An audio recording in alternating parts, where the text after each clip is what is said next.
अस्सलाम वालेकुम।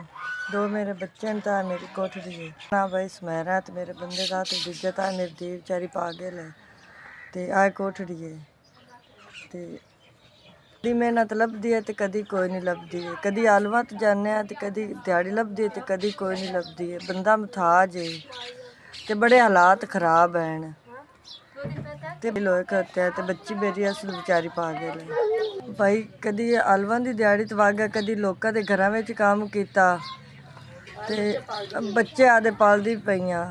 कदी रोटी लभदी है ते कदी नहीं लभदी है।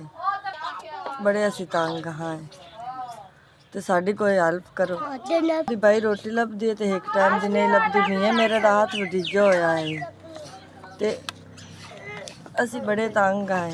रोटी पानी कोई नहीं खा रहा ते साडी मदद कर दे। अस्सलाम वालेकुम। तुहाडा 5000 मैनूं मिल गया है। बड़ी बड़ी बड़ी मेहरबानी भाई। भाई अल्लाह तुहानूं बहुता देवे। अल्लाह दी ज़ात तुहानूं इस तो ज़्यादा रंग लावे। तुसी अल्लाह तुहानूं दित्ती जावे तुसी अगा दित्ती जावो ते देंदे देंदे थक्को ही ना। अल्लाह दी ज़ात तुहानूं बहुत तो बहुत रंग लावे। अल्लाह तुहानूं तुहाडे बच्चों दी जिंदगी करे।